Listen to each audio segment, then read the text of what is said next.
about like 4,000 RMB. And using Fapiaos, I reduced it to about 2,000. Okay. So I basically slashed my taxable income in half. Hey guys, welcome back. Quincy here at ESL Authority, having another great interview with Kristine. If you remember, she did some interviews with us about teaching in primary school in Shenzhen, and today she's going to talk about Fapiaos, which are pretty much a tax credits for teachers and actually expats alike in China. And she breaks down kind of how they can be used, how she's been using them, the support she's received, and how you can use it to reduce your taxable income and therefore your taxes. So good stuff in here. Hope you enjoy. Hey guys, welcome to ESL Authority. Some of you might recognize Kristine sitting next to me from Hi. some videos we did while in Shenzhen.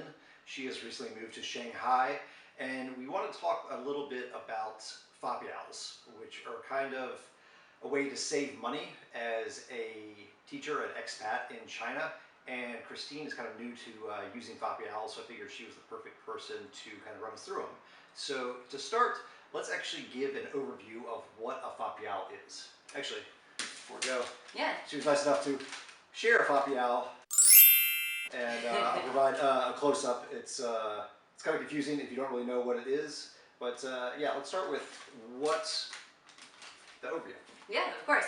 So a Fapiao is basically an official receipt that you get from the Chinese government, and you can get a Fapiao like this from basically anything you purchase. This can be at a restaurant, it can be if you go grocery shopping, it can be on your rent, it can be on a variety of items. And what this Fapiao does is it reduces your tax burden on your income.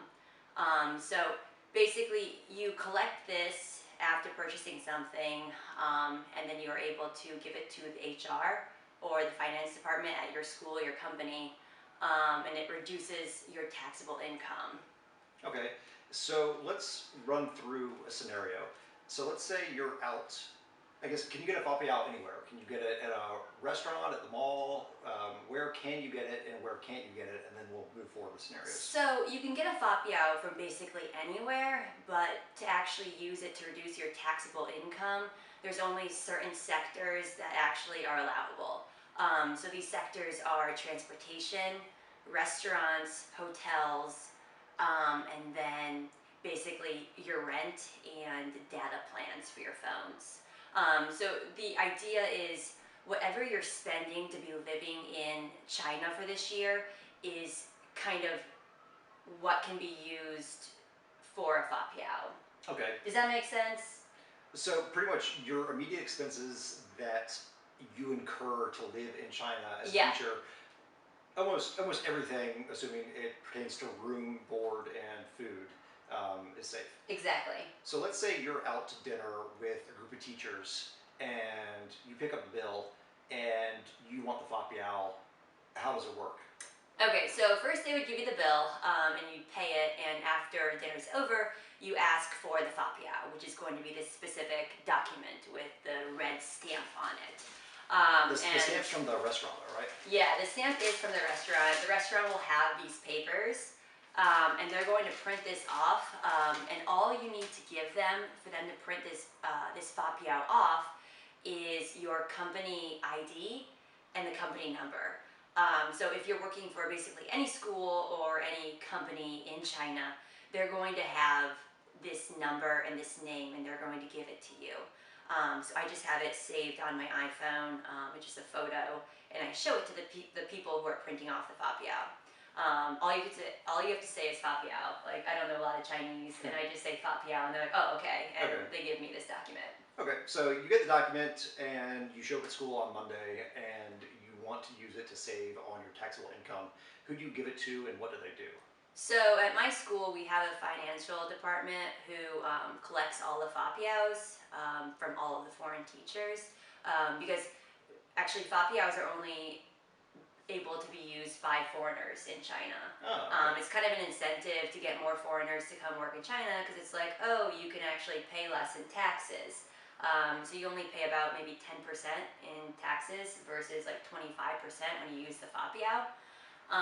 So I would have all my Fapiaos for the month, right?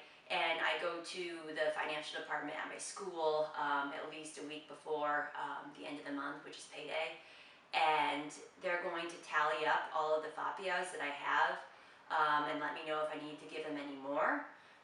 So for me personally, I can only give about like 30% of my income in Fapiaos.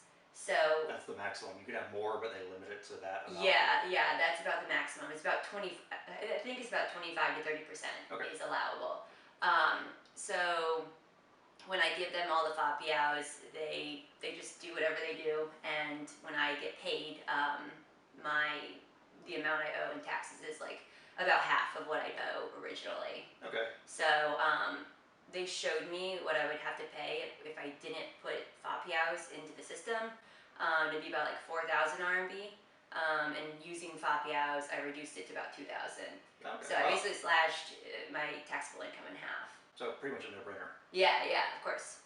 Have you had any issues either collecting Fapiaos or using Fapiaos since I guess you first started, trying to?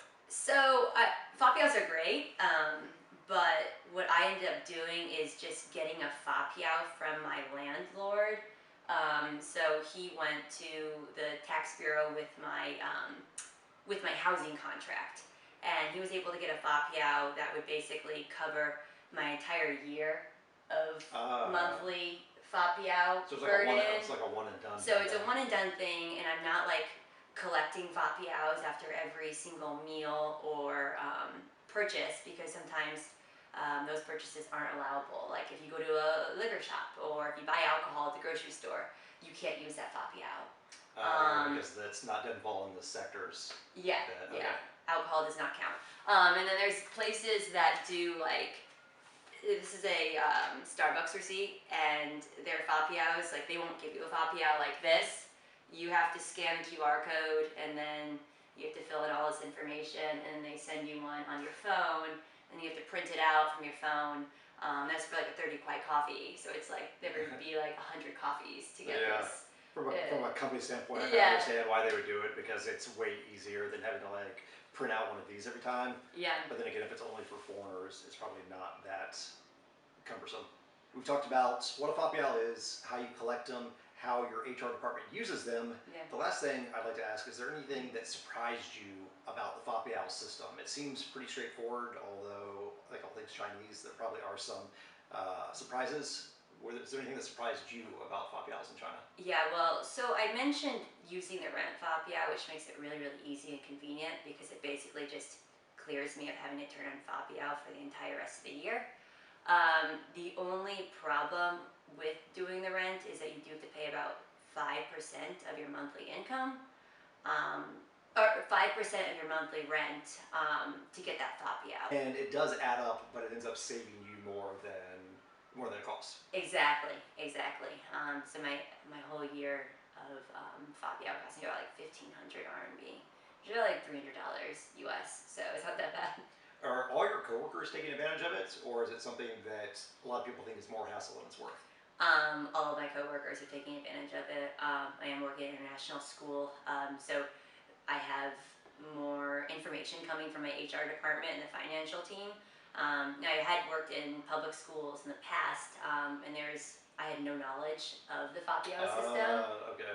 So I don't really know if I could have used it at the public schools or not. I assume I could have, but this is the first time a school's really like guided me through what a Fapiao is and how to use it.